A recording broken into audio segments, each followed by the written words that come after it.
ગેરકાયદેસર ચાલતી રિક્ષાઓ જપ્ત કરશે। શહેરમાં ફરતી 50,000 રિક્ષામાંથી 35,000નો ફિટનેસ ટેસ્ટ થયો નથી।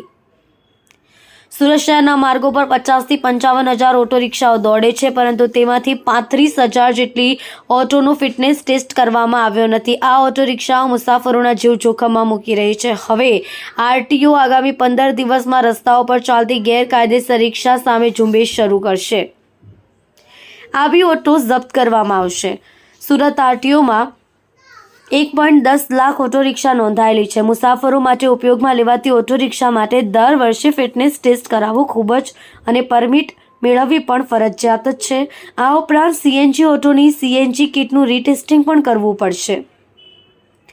આરટીઓના ડેટા મુજબ છેલ્લા 3 વર્ષમાં 35,000 ઓટોની ફિટનેસ તપાસ કરવામાં આવી નથી। વર્ષ 2023-24માં 3,521 ઓટો રિક્ષાની ફિટનેસ તપાસ કરવામાં આવી છે।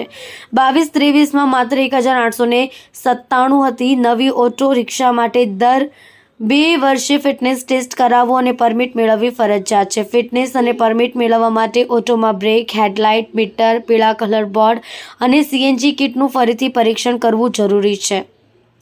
ઓટો રિક્ષાની ફિટનેસ તપાસ આરટીઓ ઇન્સ્પેક્ટરો દ્વારા કરવામાં આવતી હતી, પરંતુ હવે ખાનગી ફિટનેસ સેન્ટરોને મંજૂરી મળ્યા બાદ તમામ પ્રકારના વાહનોની ફિટનેસ ચેક માત્ર ખાનગી સેન્ટરોમાં જ કરવાની રહેશે। ઓટો રિક્ષા ચાલકોએ પણ ફિટનેસ ચેકઅપ માટે ખાનગી કેન્દ્રોમાં જવું પડશે।